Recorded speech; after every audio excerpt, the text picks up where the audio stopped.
השבר בכתף הוא אחת הפציעות המורכבות והמגבילות ביותר, וניתוח, מסתבר, הוא לא תמיד הפתרון. אנחנו נבין היום מה ואיך כדאי לתת לגוף לרפא את עצמו, וגם מתי התערבות כירורגית היא כבר בלתי נמנעת. אז נגיד שלום לדוקטור אופיר אורי, מומחה לכירורגיה אורתופדית, כתף ומרפק, סגן מנהל מחלקה אורתופדית בבית החולים הלל יפה. שלום לך.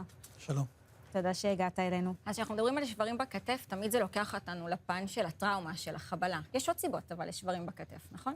יש, יכול להיות שברי מעמד, שברי ספיקה, שברים פתולוגיים, בגלל כל מיני מחלות מבירות, אבל אנחנו מדברים על שברים חבלתיים.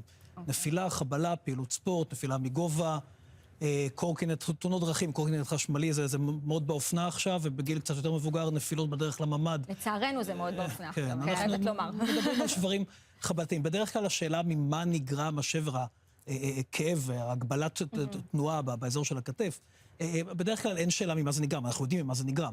השאלה היא מה נגרם, מה בדיוק נגרם, ומה לעשות, זה העניין. אז אני מניחה שסוג השבר הוא משפיע על ההחלטה האם לנתח או לא. בהחלט, יש כמה פרמטרים. קודם כל, בדיקת הבחירה זה צילום רנטגן פשוט. לפעמים בשברים מורכבים יותר, מקובל לעשות CT, שהיא הבדיקה שעושים, אבל קודם כל צריך לראות על מה מדובר. שברים שהם יותר מורכבים, במובן שהם עם אלמנט של ריסוק, עם הרבה תזוזה, מעורבות של המשטח המפרקי, שזה מתנהג אחרת עם הרבה יותר סיבוכים. יש שברים שגם הם מאוד מרוסקים עם הרבה חלקים, אבל הציר והאורך, המנח הגרמי, המנח של העצם, עומד בסך הכל בסדר. כל מה שצריך זה לא להתערב יותר מדי, לתת לטבע לעשות את שלו, והשבר יחלים. זה לא הניתוח גורם לשבר להחלים, השבר מחלים מעצם הזמן, בדרך כלל 6-8 שבועות. אם השבר הוא תוך מפרקי מורכב, עם תזוזה, עם מדרגה תוך מפרקית, אם אנחנו צופים שהוא יתחבר בצורה שלא תאפשר שיקום משביע רצון, אז נדרשת התערבות. ואם החלטנו להתקדם להתערבות כירורגית, מה בעצם האופציות שלנו מבחינה ניתוחית? האופציות היום הן מרובות. ככל שהרפואה מתפתחת, יש לנו יותר ויותר אופציות. מדובר בעיקרון, אחרי שהחלטנו שהשבר הוא עם תזוזה מספיק חמורה, מערב משטח, כשיש את כל ההתוויות לעשות ניתוח. חשוב להדגיש ש80% מהשברים באזור של הכתף, עצם בריח, עצם הזרוע, מטופלים באופן שמרני, בלי ניתוח.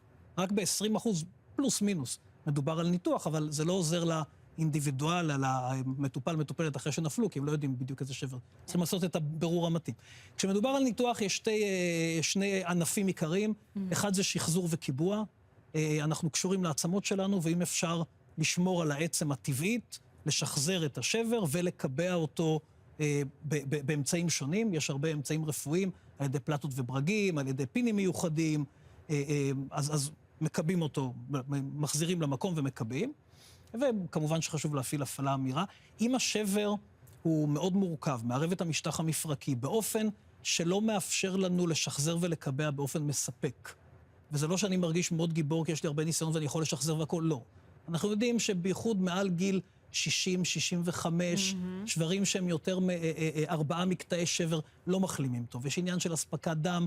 אם אנחנו צופים סיבוך ואי אפשר לשמר את חלקי השבר האמיתיים, אנחנו מרחיקים את חלקי השבר, שומרים על מה שצריך, ועושים החלפת מפרק, החלפה חלקית או החלפה מלאה, בייחוד בגיל מבוגר יותר, שמבחינת הספרות הרפואית, 65 נחשב עדיין איזשהו קריטריון, למרות שאנשים בני 65 הם אנשים צעירים היום. גם בגיל צעיר יותר, אם אי אפשר לשחזר ולקבע, עושים החלפה מסוג אחר, אבל אלה שתי הבחירות העיקריות, וצריך להחליט ביניהם. יש מה שנקרא חלון הזדמנויות לניתוח? מה קורה אם מחכים יותר מדי, למשל? בהקשר של שברים בכתף, הגולדן אאואר, חלון ההזדמנויות, בדרך כלל מקובל עד שבועיים מהפגיעה, אפילו 3 שבועות. כמעט, או אפשר לנתח גם מיד. בדרך כלל אנחנו לא מנתחים מיד, מחכים שהשטף דם ייספג, שהנפיחות תפחת. לפעמים יש גם שיקולים טכניים, בעניינים של לפעמים יש ציוד שצריך להזמין. אבל מבחינת הדחיפות הרפואית מדובר על שבוע-שבועיים כאיזשהו גולדן אאואר. אפשר גם בשלב מאוחר יותר, אבל אם השבר בינתיים מתחבר, אם מנתחים אחרי חודשיים, השבר כבר מחובר, ואז צריך לשבור אותו ולקבע, זה מורכב יותר, זה קורה לפעמים מכל מיני סיבות, אבל עדיף, אם מחליטים על ניתוח, עדיף לעשות אותו בשלב המוקדם. חשוב להדגיש שלפעמים אנחנו לא יודעים. כי מטופל מגיע, היה בחדר מיון, במוקד רפואה דחופה, מגיע למרפאה, והשבר עומד נהדר, אומרים, תשמע, זה בלי תזוזה, לא לגעת. אבל חייבים צילום ביקורת אחרי שבוע, 10 ימים, כי גם המתח של השרירים, תנועה מסוימת, יכולה לפרק את השבר, ואז ברגע הראשון זה היה נראה מצוין, אבל אחרי 10 ימים זה כבר התפרק. ואז צריך ניתוח. לכן זה לא שגר ושכח, תחזור לביקורת עוד חצי שנה, מוכרחים מעקב רציף עם הדמיה, צילום, עשיתי לפעמים, ולקבל החלטה... ככה או ככה נשמע שהשורה התחתונה היא לא להזניח ולהיות אחראים. דוקטור אופיר אורי, תודה רבה.